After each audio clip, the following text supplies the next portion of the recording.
Steve was a good teacher.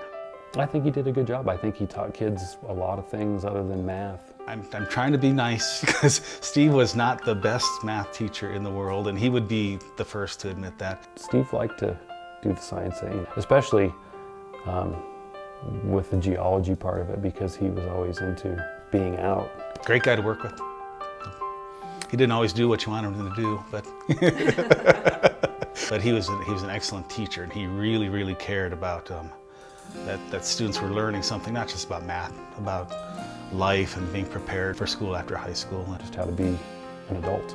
You know, let's make this decision and not that may not have to do with science or math. That was his main focus in class. It wasn't the teaching of the math, but it was the teaching of the students. He would just look at the kids and say, if you don't understand this, I'm always here.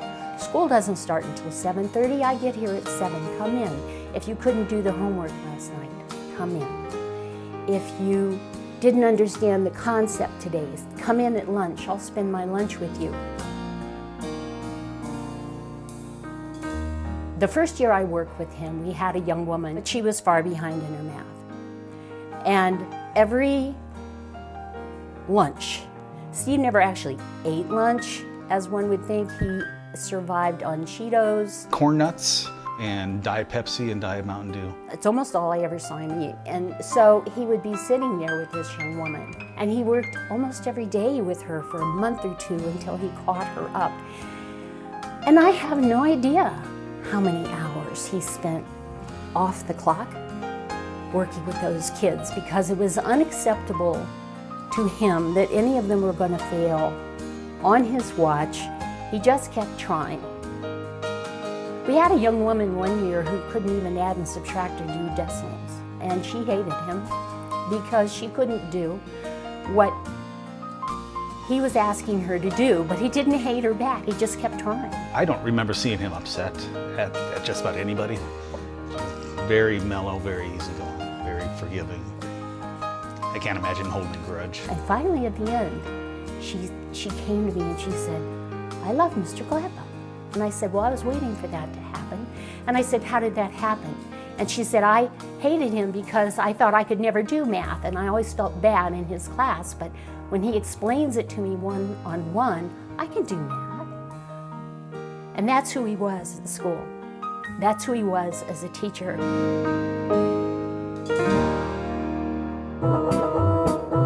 It was easy to get him off topic too in class. And the kids also knew that if they had had enough of pre-calculus and they couldn't absorb any more, they'd go, did you go hiking this weekend? If you just brought up there, Mr. Gladbach, what did you do this weekend? He could probably go on for hours and hours. They could mention 2 topics. 1, his girls, or 2, his mountain climbing, and he couldn't handle it. He'd go off topic for at least 10 minutes, and they would get a few minutes of respite from whatever sine or cosine or something he was trying to teach them. In our Health Academy program, our students take classes that they need to pay for. For example, there's some courses called senior to sophomore courses, and they're offered through Colorado State University Pueblo.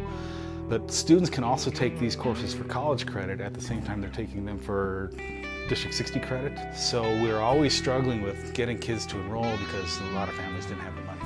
So one of Steve's big projects that he started off, and it was all his idea, was to start up a Health Academy Scholarship Foundation. And so we did. Up until this year, it's been called the Health Academy Foundation Scholarship. But since Steve passed, we thought it'd be a great idea if we named the scholarship the Steve Gladbach Memorial Foundation Scholarship. All students were in favor of that. It was a fantastic idea. Steve was a mentor to a lot of people in the 14 Years community, and I know he had a real special place for Eric Sangüesa. And one of the pieces of advice that Steve gave Eric at one time were these 3 rules. Work hard, take care of yourself, and be nice. Now, those 3 rules are posted in some of the classrooms, and also every year the Health Academy students design a new t-shirt. Those 3 rules are on the t-shirt this year. That's the impact and legacy that Steve has on our Health Academy program.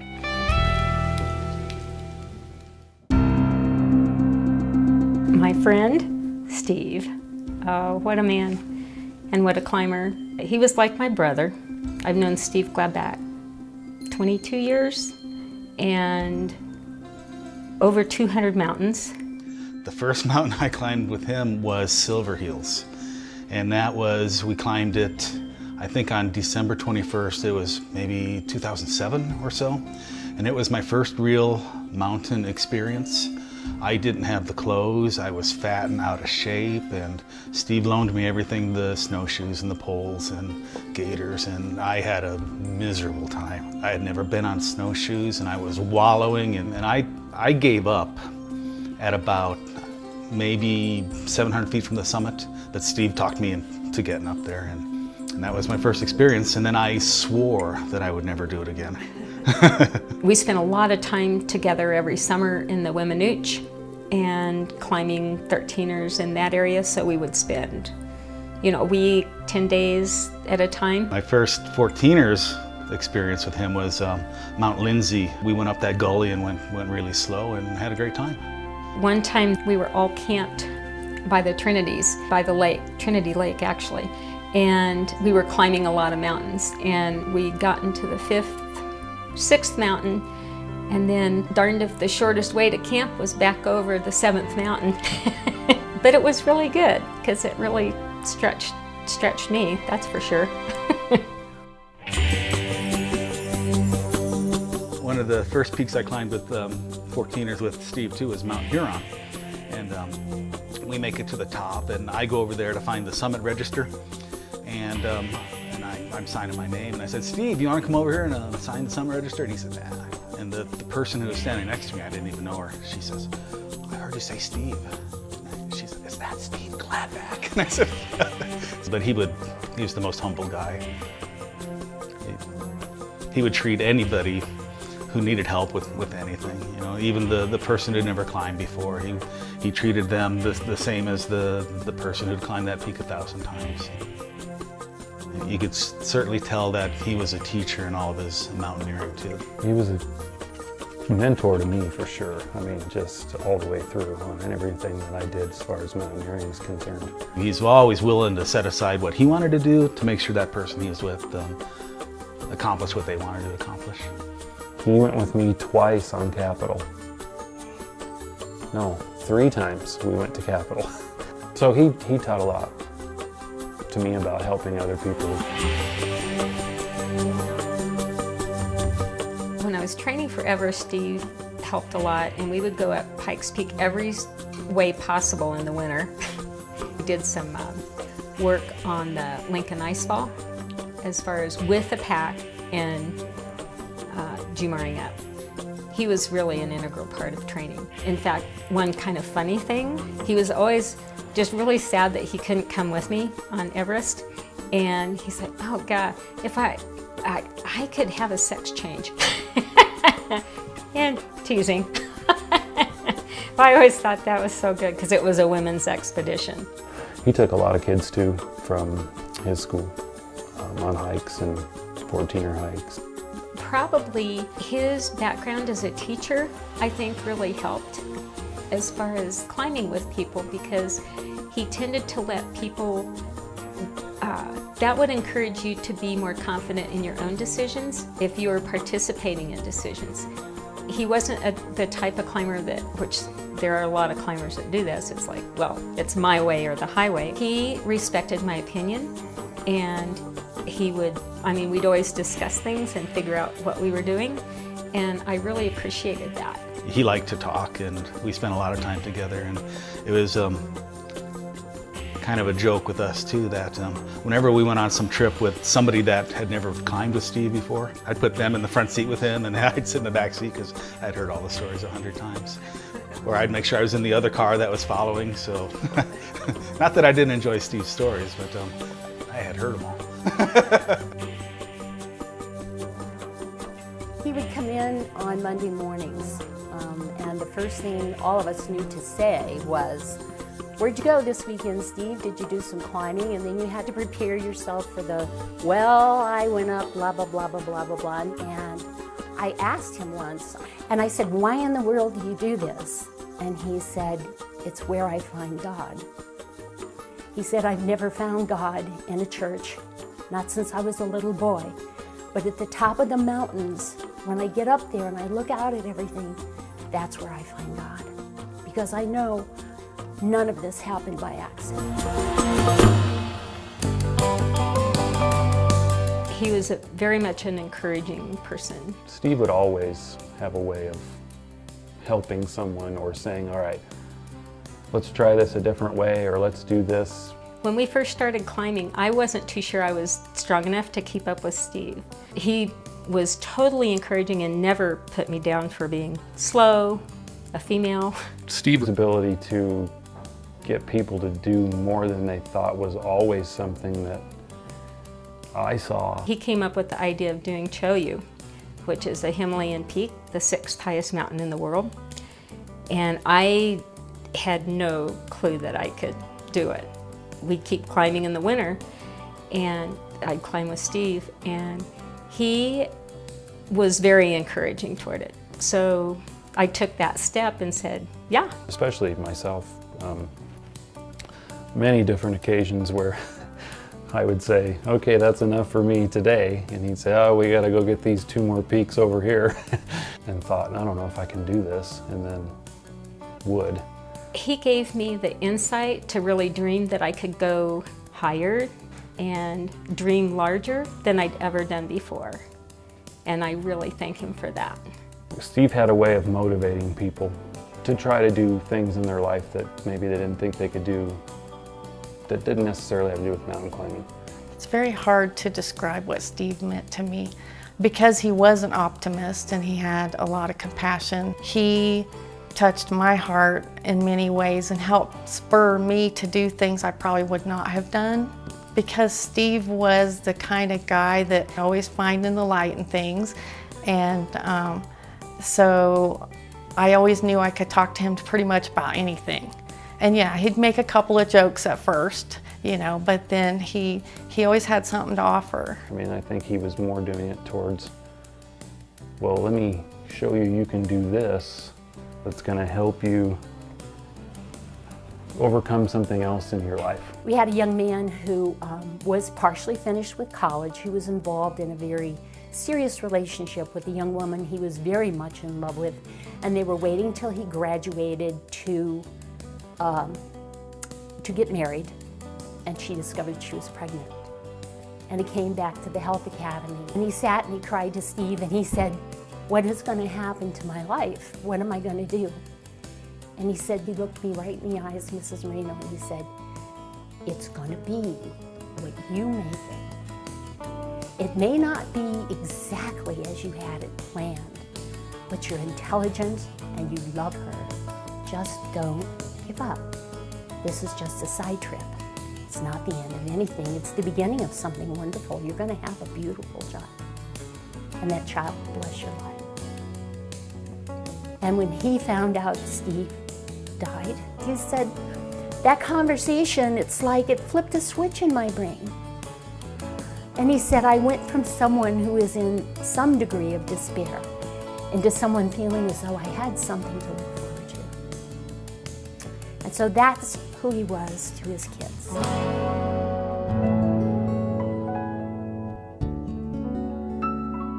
I first met Steve and Nona at a parenting support group.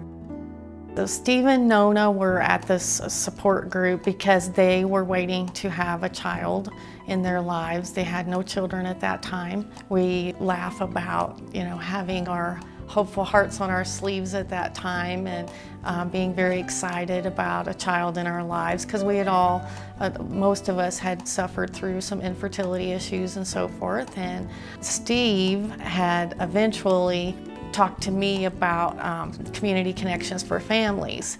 And we both got involved on a committee that was about promoting safe and stable families here in Colorado. So we eventually kept that group going and then built more parenting and more support groups around adoption and around a lot of different special needs. So then in the meanwhile, I got the funding to develop a project called the SAFE Project, which stood for Successful Adoptive Families Empowerment.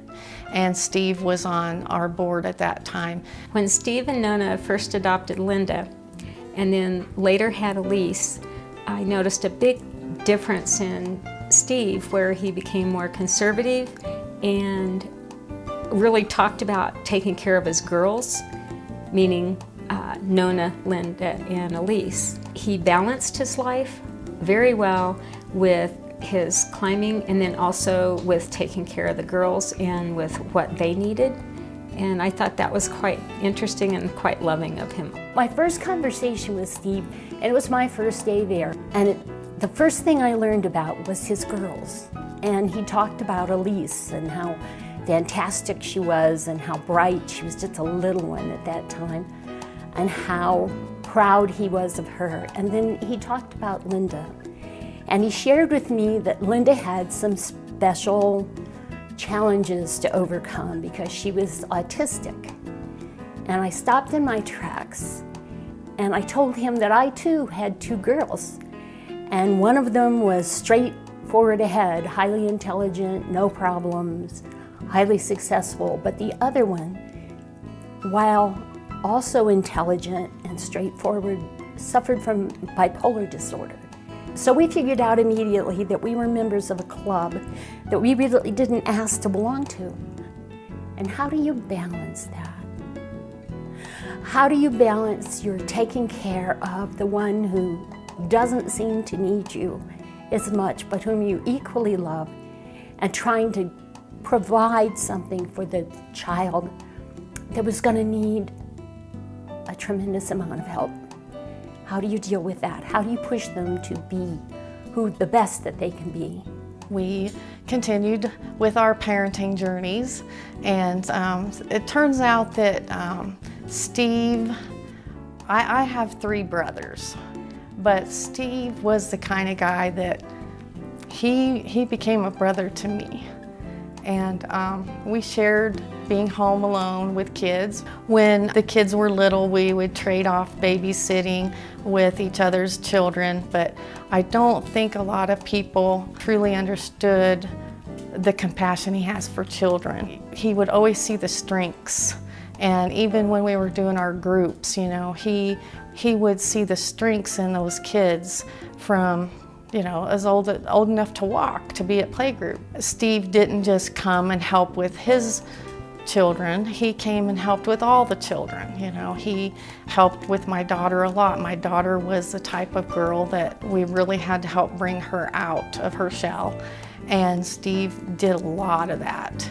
Steve was the kind of father, I think, that was very nurturing and caring. He was big on touch, but also the kind of father that anytime he could persuade the girls to do something on their own, that he would be the first one to say, "You can do this." He did that with everybody.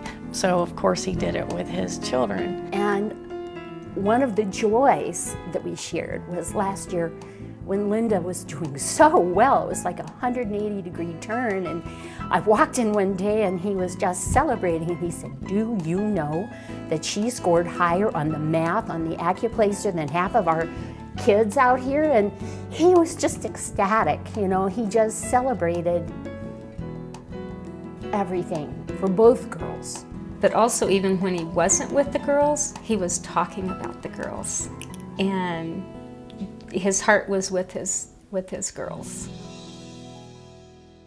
He actually stayed home. He was a stay-at-home dad for a long time. Close to 5 years off of teaching. I never heard Steve disgruntled about giving up what he wanted to do for somebody else. I think Steve sacrificed quite a bit. I think as a father, that is a sacrifice to, especially to girls, of pretty much being their go-to person instead of going to work. It was what they needed was more important. I think that he was probably involved in the girls more so than a majority of dads.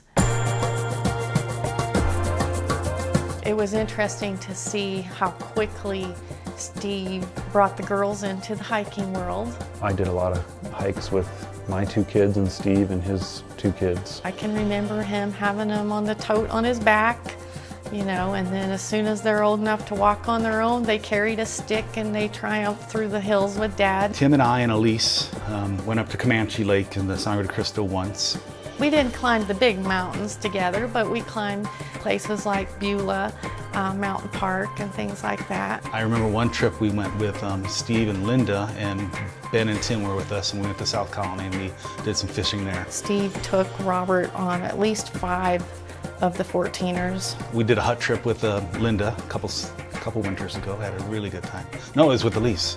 My son, I think that Steve's leadership and mentorship with my kids has made a difference. Still, I think they are inspired by a lot of what he taught them and what he did for them while he was here. So I think he was a very good father.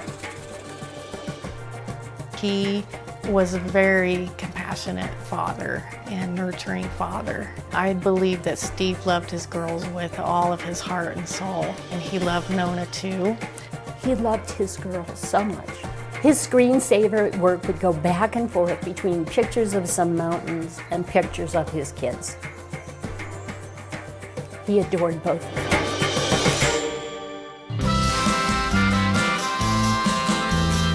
Another thing that stands out to me about Steve is friendship.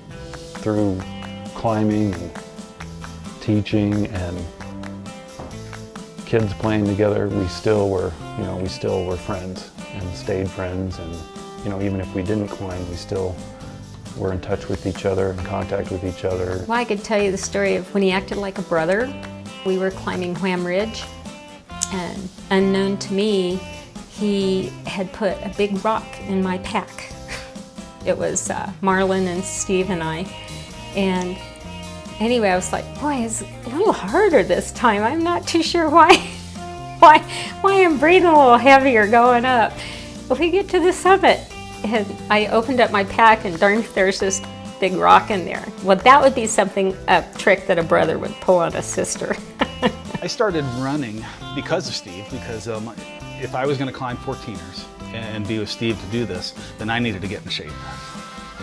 And I ran by myself for a couple years, and then I invited Steve to go one afternoon. Hey, Steve, you want to meet me out at the reservoir and we'll go run some trails? But he wasn't a regular exerciser by any means. He went with me just because he wanted to be with somebody. Yeah.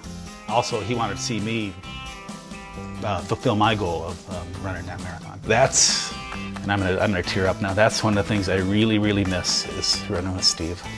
Just that time with him and going through stuff. And now I run by myself. I'm looking for somebody else to go with me. And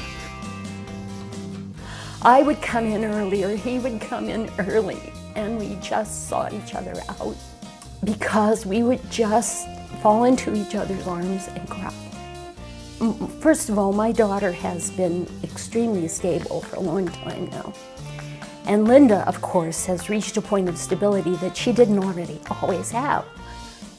But there were times when it got really rough. But one of the last times he ever physically touched me, my younger daughter had lost a job again. And I went into his room and I just put my head down like this on the desk near him, and he just reached over with his hand and stroked my head because he knew that I was heartbroken. And when the times came that things went well, I mean, it could be some little thing that the parent of a child who didn't have issues would just say, oh, how very nice. There would be such rejoicing, and we would seek each other out to rejoice because we knew that that other person gets it. He definitely blessed my life.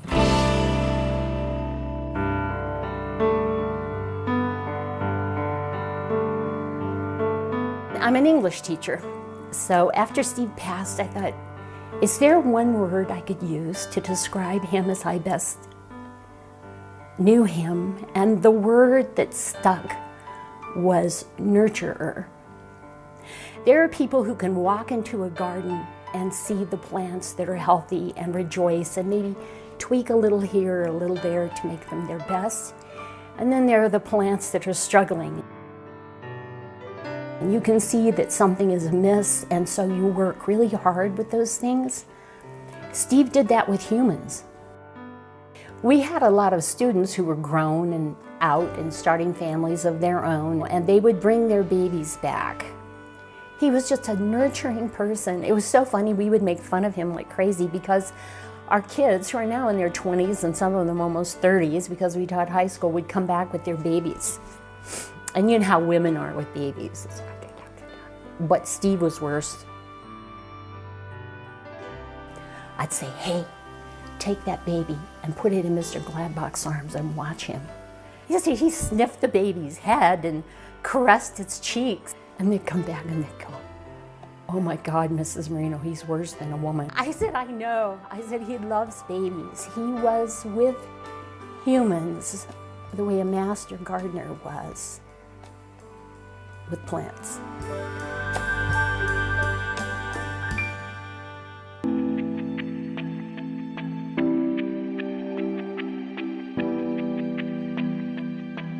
I retired this year, and as I left him, he gave me a big old hug and a very sweet card. And he said, I'm gonna miss you. And I said, I'm gonna miss you too, but neither one of us are gone. So when I got the word that he truly was gone, it was really hard because I knew that that was one less phone number I could use. I just miss not being able to pick up the phone and just say, hey, what's up? How's things going? When he died, Bill McCullough and I made the decision, because I had a Facebook page that was mostly dedicated to my kids, my former kids. They're everywhere. And he knew I would reach most of the kids. And I just wrote in there, I have some bad news to share. This weekend, Mr. Gladbach went up the mountain, and this time God decided to keep him. And the outpouring was incredible. And one young woman said she saw somewhere that he was from Kansas, and she called me and said, Mrs. Marino, where in Kansas? I'm gonna drive. And I said, oh honey, there will be a memorial service for him here. And she said, okay. But I was gonna drive because I had to have a chance to say goodbye, because he's the only one who made me understand, and if I hadn't understood, I would have never made it this far. But I kind of feel like he's there. And just knowing that, you know, he's right around the corner. And I hope that the girls in his family understand that I really believe he is. He will be watching over everyone a lot, and watching over the girls especially. The Colorado Trail, which is close to 500 miles, 89,000 feet of elevation gain, and it was done in the 80s, and Steve and our friend Mark Smaltz, that's how they met, was working on the Colorado Trail. So he was a very integral part of getting the Colorado Trail finished, but while I was out on the trail this summer, boy, Steve was with me the whole time. He was always on my mind. This was when I was backpacking by myself, but it was very healing being above timberline, because that's where Steve loved best.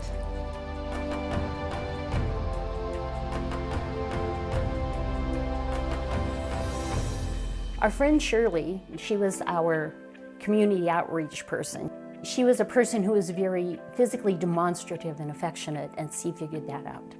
And every single morning, he would come in and he would say, Shirley, how was your night? And he would just wrap his arms around her, give her a big bear hug and say, it's gonna be a good day. And she and I have had lunch a couple of times after he passed, and she looked at me and she said, it's not so much that I miss that hug every day, it's just that I can't imagine this world without him in it. It's less. It's just less because he's gone.